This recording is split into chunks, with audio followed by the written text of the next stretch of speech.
Hi guys, मैं सिर्फ doctor Pratibha and I am a first year radiology resident. और ये वीडियो है उन लोगों के लिए जो अभी 2 हफ्ते बाद नीट पीजी देने वाले हैं। बहुत सारे लोग मुझे मैसेज कर रहे थे कि लास्ट में आपने किस तरह से प्रिपरेशन की थी, लास्ट के टाइम पे क्या करना चाहिए क्या नहीं करना चाहिए। मुझे लगा कि ये वीडियो बना देनी चाहिए मुझे। इसमें मैं ये नहीं बताऊंगी कि तुम ये पढ़ो लास्ट के टाइम में तो ऐसा हो जाएगा वैसा हो जाएगा, नहीं। मतलब मैं कुछ सिंपल सी चीज़ें बताने वाली हूँ जो मुझे लगता है कि यूज़फुल रहती हैं लास्ट के टाइम में।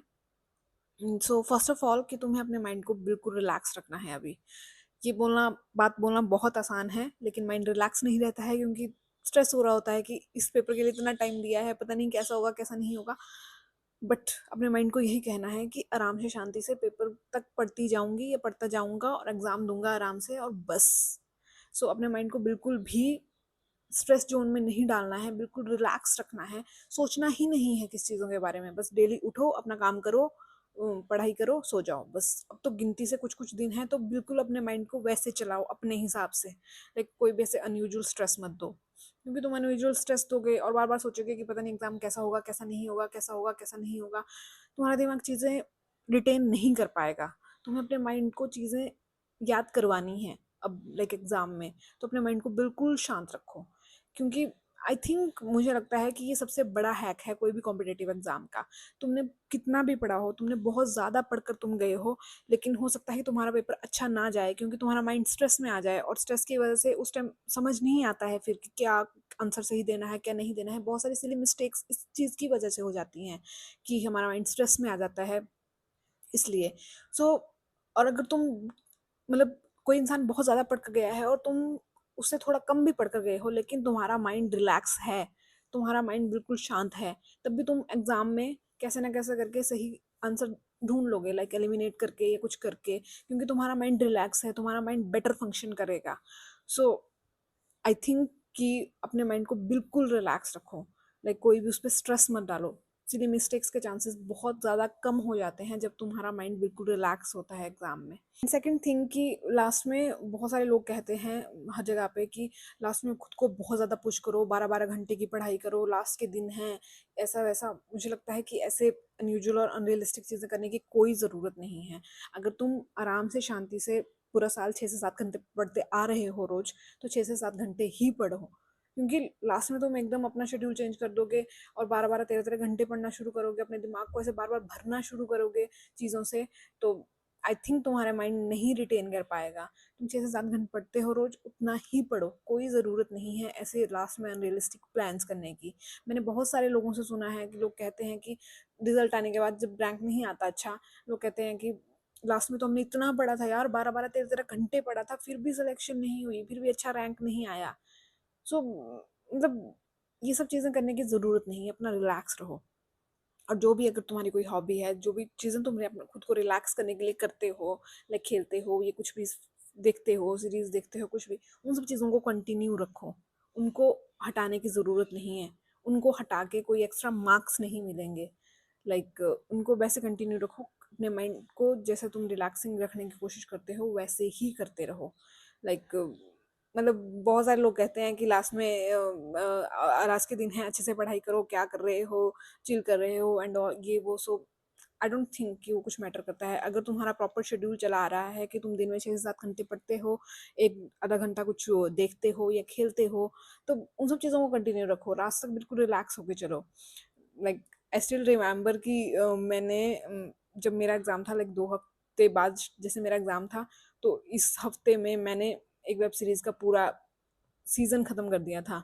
और ऐसे नहीं कि मैं पूरा दिन ही लगी रहती थी, पर ऐसे in the end of the day मैं कुछ कुछ एपिसोड देखती थी उसके, और मैंने एक हफ्ते में पूरा सीज़न ख़त्म कर दिया था।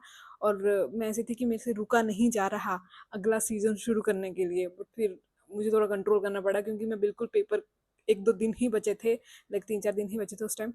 तो और मैंने वो एग्ज़ाम के बाद देखा, तो आई डोंट थिंक कि ये सब चीज़ें बहुत ज़्यादा ज़रूरत होती है इन सब चीज़ों को बंद करने की।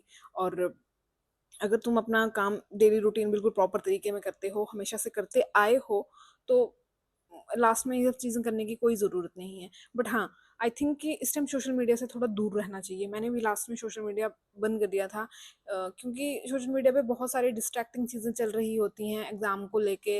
अगर कोई रीज़न भी नहीं है तभी लोग कहेंगे कि वो एग्ज़ाम पोस्टपोन हो जाएगा, एग्ज़ाम प्रीपोन हो जाएगा, ऐसा हो जाएगा, ये हो जाएगा। बहुत सारे लोग कहीं अफवाहें फैला रहे होते हैं, कुछ कुछ कह रहे होते हैं। तो इस टाइम इन सब चीज़ों में इंडल्ज होने की कोई भी ज़रूरत नहीं है, क्योंकि मतलब कहीं न कहीं ये चीज़ें तुम्हारे माइंड को अफ़ेक्ट करती हैं, तुम्हें अफ़ेक्ट करती हैं। अगर तुम्हें कोई कह देगा कि ओ पेपर पोस्टपोन हो गया है, और मतलब बहुत सारे लोग कह रहे हैं कि वो पेपर पोस्टपोन हो जाएगा, तुम्हारा माइंड थोड़ा-सा ऐसे हो जाएगा कि ओह ठीक है, अब तो मेरे पास थोड़ा-सा और टाइम बच गया। क्योंकि सब जगह लगता ही है कि थोड़ा और टाइम मिल जाता तो शायद हम ज़्यादा पढ़ लेते।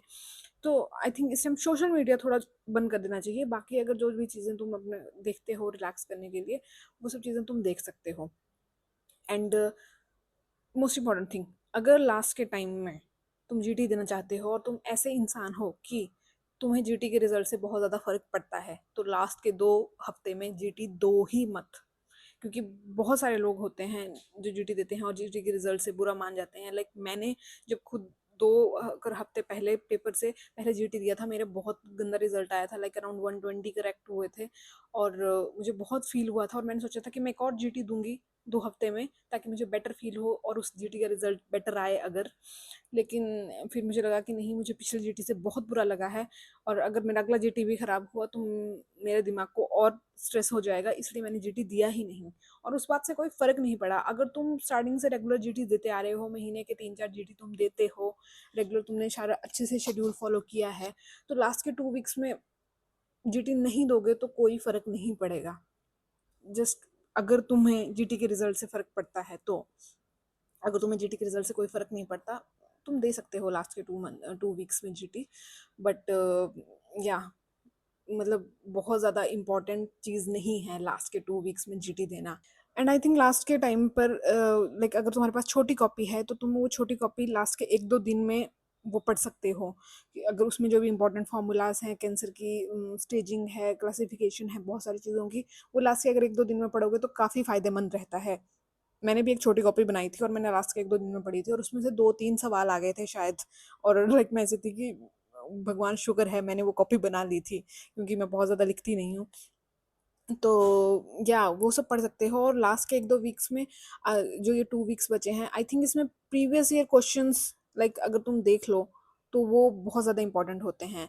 लाइक प्रीवियस ईयर, क्योंकि प्रीवियस ईयर से ही कई बार क्वेश्चन मॉडिफाई करके आया होता है, तो काफ़ी फायदेमंद रहते हैं वो लास्ट के टाइम में।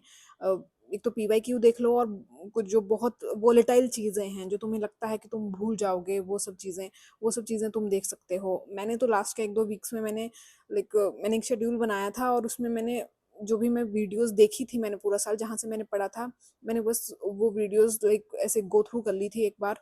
और प्रीवियस ईयर क्वेश्चंस, और लास्ट के 2 दिन तो छोटी कॉपी एंड ऑल। जो भी छोटी कॉपी तो नहीं होती, वो उसमें काफ़ी सारी चीज़ें बन गई, वो काफ़ी बड़ी बन गई होती है, बट वो सब चीज़ें करी थी। एंड बस दैट्स ऑल। और बाकी सबसे बड़ा हैक तो यही है कि अपने माइंड को रिलैक्स रखो। बिल्कुल भी स्ट्रेस मत लो, कितना रैंक आएगा, सिलेक्शन होगी नहीं होगी, एग्ज़ाम कैसा होगा कैसा नहीं होगा, कुछ भी मत सोचो। बस अपने माइंड को रिलैक्स रखो कि आराम से शांति से एग्ज़ाम देंगे और उसके बाद चिल करेंगे, बिल्कुल चिल। क्योंकि एग्ज़ाम के बाद वाला जो टाइम है, और रेजिडेंसी ज्वाइन कर एग्ज़ाम के बाद रेजिडेंसी ज्वाइन करने तक का जो टाइम है, वो बेस्ट टाइम होता है। मतलब डिपेंड करता है कि अगर रिजल्ट अच्छा आता है और तुम खुश रहते हो, बट रिजल्ट अच्छा ही आएगा अगर तुमने ईमानदारी से मेहनत करी है। और बस अपने माइंड को रिलैक्स रखो, बिल्कुल रिलैक्स। सम रिलैक्सिंग म्यूजिक सुनो, कुछ वॉक करो आराम से शांति से, अच्छा अच्छा इमेजिन करो, अच्छा सोचो। मतलब सोचना ही है तो ये सोचो कि मेरा एग्ज़ाम अच्छा ही होगा, मैं बिल्कुल रिलैक्स होकर एग्ज़ाम दूंगी या दूंगा, और मेरा एग्ज़ाम अच्छा ही होगा, और हम तुम्हें एग्ज़ाम के दूसरी तरफ देखेंगे। So yeah, that's all from my side. All the best.